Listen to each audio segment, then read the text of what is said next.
उत्तर प्रदेश में चुनाव है और चर्चा भी ज़्यादा और कहते हैं कि दिल्ली का रास्ता भी उत्तर प्रदेश से होकर जाता है। उत्तर प्रदेश का चुनाव बहुत अहम होने वाला है 2022 में। कुछ ही महीने बचे हैं। उसमें एक बड़ी भूमिका है चंद्रशेखर की। भीम आर्मी प्रमुख चंद्रशेखर हमारे साथ हैं। वो दिल्ली में है। एक नाबालिग का बलात्कार हुआ, बच्ची का 9 साल के, उसके बाद उसकी हत्या कर दी गई। हत्या करने वाले वहीं शमशान घाट में काम करते, इसमें एक पुजारी भी शामिल हैं। तो वो उनकी आवाज़ उठाने भी दिल्ली में पहुंचे। और देखिए, इस देश में हर चीज़ के राजनीतिक मायने निकाले जाते हैं।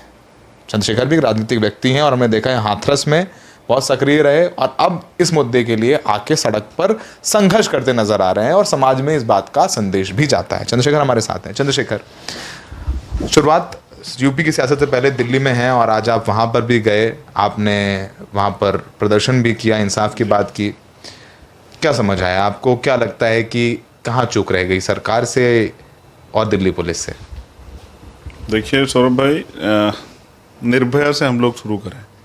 निर्भया के बाद एक ऐसा माहौल बना कि ठोस कार्रवाइयाँ हुई तो लोगों के मन में एक डर बना। कानून व्यवस्था, देखिए सारे कानून है लेकिन उनको लागू कौन कराएगा। तो जब मुझे आज मैं पीड़ित परिवार से मिलने गया तो मुझे पता लगा कि ये पहली घटना नहीं, वहाँ 2 घटना इससे पहले हुई है। 2 बच्चों का रेप 1 महीने पहले भी हुआ। तो यानी कि गलती यहाँ हुई कि काम नहीं किया गया। अगर कानून व्यवस्था पे सही काम दिल्ली के अंदर उस समय हो जाता पहले ही, तो शायद अपराधियों के हौसले इतने ना बढ़ते। पीड़ित परिवार टूट चुका है, न्याय की गुहार लगा रहा है, सब लोगों से कह रहा है कि मेरी बच्ची वापस लौटाओ। अकेली बच्ची थी 9 साल की, अब कोई नहीं ला के दे सकता है। सबकी मांग ये है कि न्याय मिलना चाहिए। और जिन अधिकारियों ने देरी की है,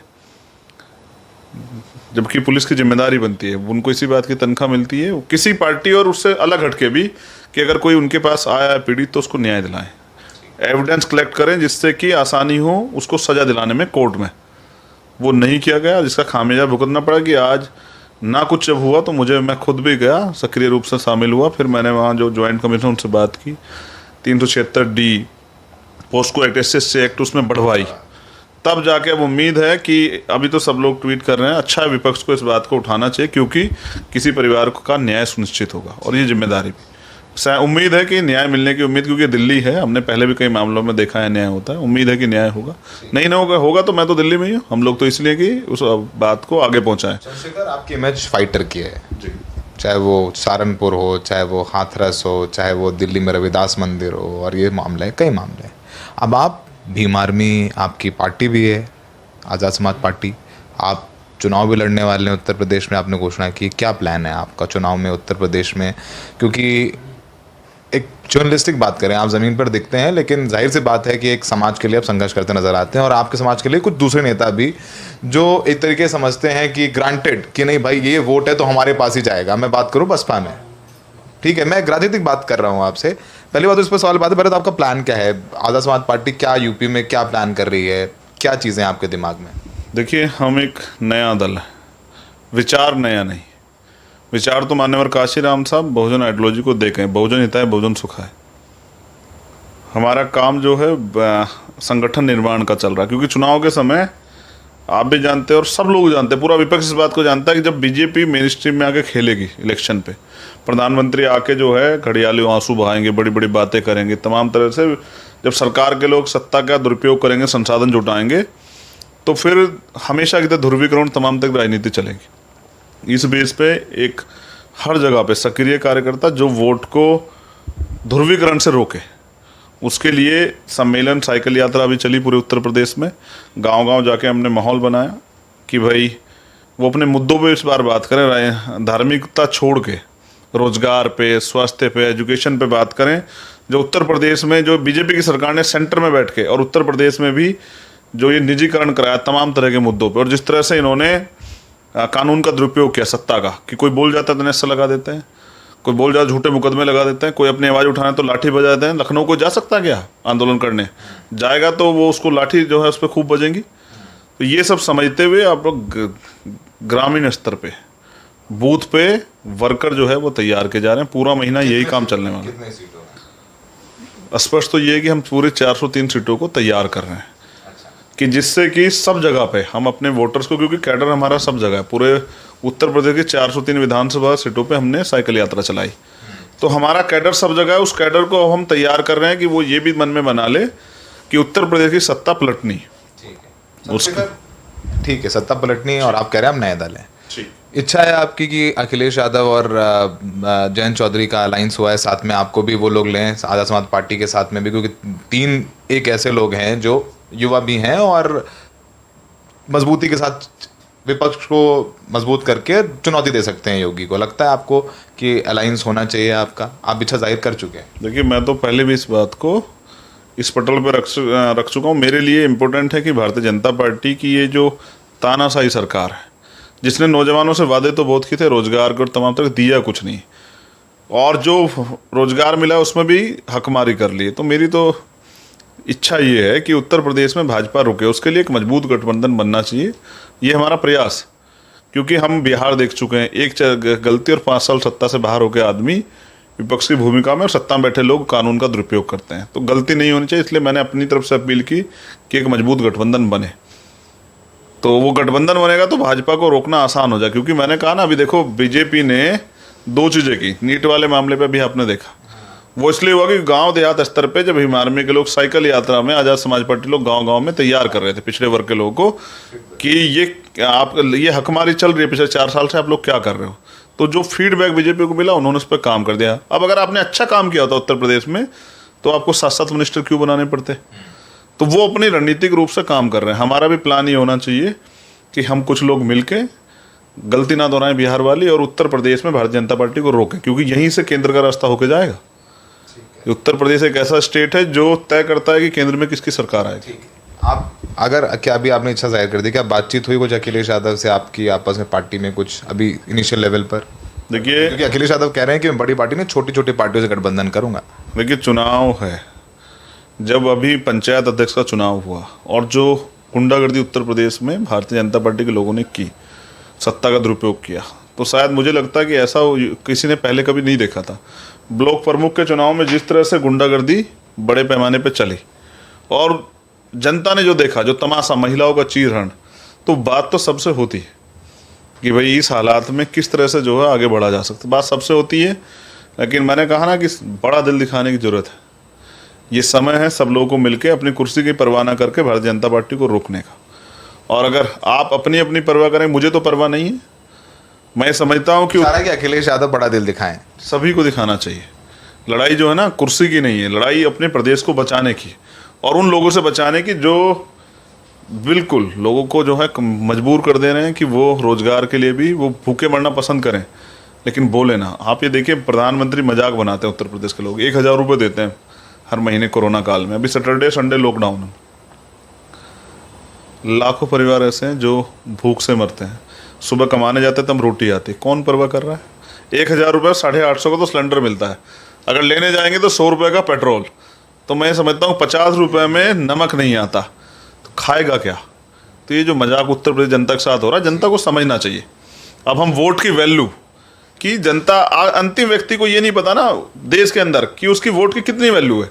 उसको लगता है उसको तो एक दिन वोट देनी है, बस ये उसकी मजबूरी है। मजबूरी नहीं, उसके पास अवसर है कि वो बदलाव करे, चयन करे अच्छे व्यक्ति का और बदलाव करे, और अपने जो इच्छाएं हैं, जो वो अपने क्षेत्र में चाहता है, उसको प्राप्त करे।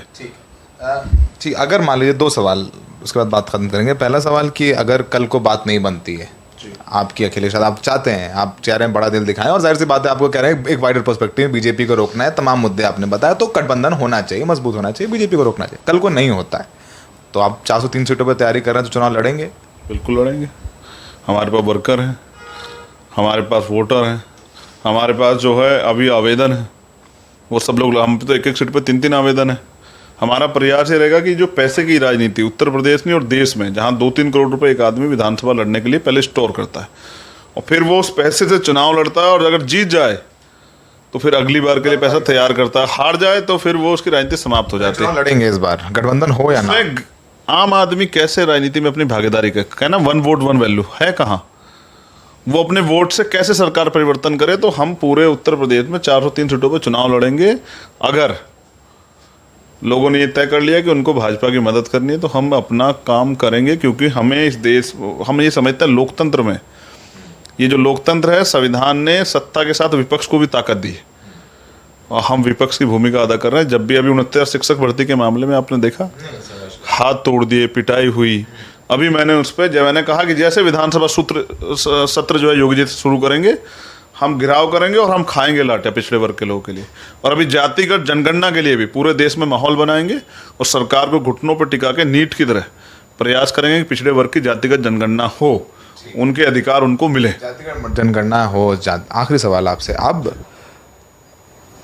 यूपी में मायावती जी की बहुजन समाज पार्टी इस समय ब्राह्मण सम्मेलन कर रही है। उनको लगता है, ये बहुत जर्नलिस्टिक पॉइंट ऑफ व्यू है चंद्रशेखर, उनको लगता है कि जाटव या दलित समाज जो है वो उनके साथ है, वो एक चंक है, उनको लगता है वो कहीं नहीं जाता। और ये सारे जर्नलिस्टों को लगता है कि नहीं, ये इतना % वोट ये सीधे बसपा में जाता है। आपको लगता है कि इस बार वो बदलेगा?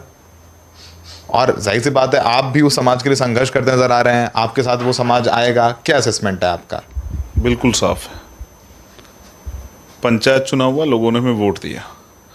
हमें उम्मीद थी कि हम ये चेक करना चाहें अंडरकरंट क्या है, लोग क्या हमें साथ देंगे नहीं देंगे। उन्होंने वोट देके कई जगह पे बसपा से भी बड़ी पार्टी आज़ाद समाज पार्टी रही, तो हमारे मनोबल को भी जो है ना उसमें बढ़ोतरी हुई। लेकिन एक जो ज़रूरी बात आपने पूछी, मैं उसको स्पष्ट कर दूं, अब जनता बेवकूफ़ नहीं रही है, स्पेशली जो है दलित समाज बेवकूफ़ नहीं रहा है। वो अपने मुद्दों पे बात होना देखना चाहता है कि उनके मुद्दों पे उनके सम्मेलन तो नहीं होते हैं। लेकिन ये एक जो इम्पोर्टेंट है ना, लोग चुनाव के समय जाते हैं कि दलित उनको वोट करते हैं। 5 साल जब दलित पिटता है, उसकी मूछें काट दी जाती हैं, उसकी बारात रोक दी जाती है, दलित बच्चों के ऊपर जो है ना रेप होते हैं, हत्याएं होती है, तब तो कोई नहीं जाता। तो अब दलित समाज का जो बड़ा वर्ग है, नौजवान जो 51% है, वो अब अपने स्वाभिमान सम्मान की लड़ाई लड़ रहा है। और अब दलितों पे विकल्प है, दलितों पे नहीं, पूरे बहुजन समाज पर, पूरे उत्तर प्रदेश की जनता विकल्प है। जो काम करेगा जनता उसे वोट दे। अच्छा, वोट किस लिए देते हैं? कि भाई वो हमारे काम करेगा। एक आदमी उनके लिए काम कर रहा है, आदमी नहीं, पूरी यूनिट। जो अगर आप देखिए कहीं भी अगर अत्याचार होता है दलितों पे, पिछड़ों पे, मुसलमानों पे, धार्मिक अल्पसंख्यकों या किसी बहन बेटी के मामले में, पुलिस से पहले जाते हैं भीम आर्मी। तो हमने स्ट्रेंथ बनाई। हाँ, तो लोग घर में पढ़ के सोचते हैं कि दलित अभी गुलाम है, चुनाव आएगा तो आप जा कहना कि हम आपके समाज के लोग वोट दे दो। लेकिन मैं समझता हूँ अब उस गुलामी को दलित काटना चाहता है। वो चाहता है कि हमारे लोग चुन के जाएं। ये कह रहे हैं कि मायावती को इस बार खतरा है भीम आर्मी से, चंद्रशेखर से। जाके चेक कीजिए, पता लगेगा। आप क्या कह रहे हैं?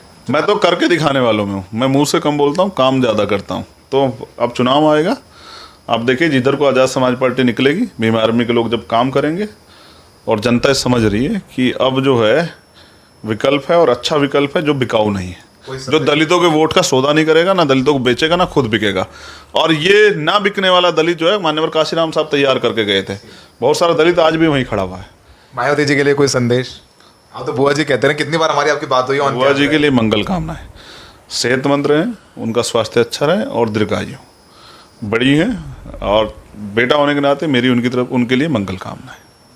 और चुनाव में उनका जो उनकी पार्टी का कार्य होगा, उनकी जो नीतियाँ होगी, उस पर जनता समर्थन करेगी, विरोध ये वो उनका कार्य तय करेगा। लेकिन अब मैं आज़ाद समाज पार्टी का वर्कर होने के नाते ज़्यादा कुछ नहीं कह सकता हूँ। आज़ाद समाज पार्टी काम जो है जनता के दिल में है, और जनता उसको इस बार मौका देगी। चंद्रशेखर के बारे में यही कहा जाता है कि पिछले 5 सालों में जितने समाज के लिए लड़ाई लड़ी, वो चंद्रशेखर ने लड़ी। चाहे वो हाथरस का मुद्दा हो, जेल गए हों। हमने देखा दिल्ली में जिस बेटी के साथ ये बलात्कार हो, उसमें भी चंद्रशेखर सबसे आगे आए। हाथरस में इनको नज़रबंद घर पे इनके हाउस अरेस्ट कर लिया गया। तो जाहिर सी बात है, लेकिन ये चुनाव काफ़ी इंटरेस्टिंग होने वाला है। इन्होंने भी इनडायरेक्टली काफ़ी कुछ कहा। इन्होंने कहा कि दलित समाज को ग्रांटेड ना लें, इशारा मायावती की तरफ है, बगल में बैठे हुए। जाहिर सी बात है, वो अब ये भी पॉलिटिशियन है, वो भी पॉलिटिशियन है। बात एक्टिविज्म की नहीं रही, ये पॉलिटिक्स की। सत्य है, दलित समाज इस बार परिवर्तन करेगा, बदलाव करेगा। दलित समाज परिवर्तन, बिल्कुल, वो तैयार है। ठीक है, ये बात एक पॉलिटिक्स की बात है, और राजनीति में हमने उत्तर प्रदेश की बात की। काफ़ी कुछ होना बाकी है। चंद्रशेखर ने कहा कि अखिलेश यादव को बड़ा दिल दिखाना चाहिए अगर वो बीजेपी को रोकना चाहते हैं। अगर गठबंधन नहीं होता है तो 403 सीटों पर भीम आर्मी चुनाव लड़ेगी। मायावती पर भी उन्होंने बात की बड़ी बेबाकी के साथ। फिलहाल ज़मीन पर चंद्रशेखर दिखाई देते हैं। मायावती जी के लोग अभी फ़िलहाल ज़मीन पर लड़ते हुए नहीं दिखते।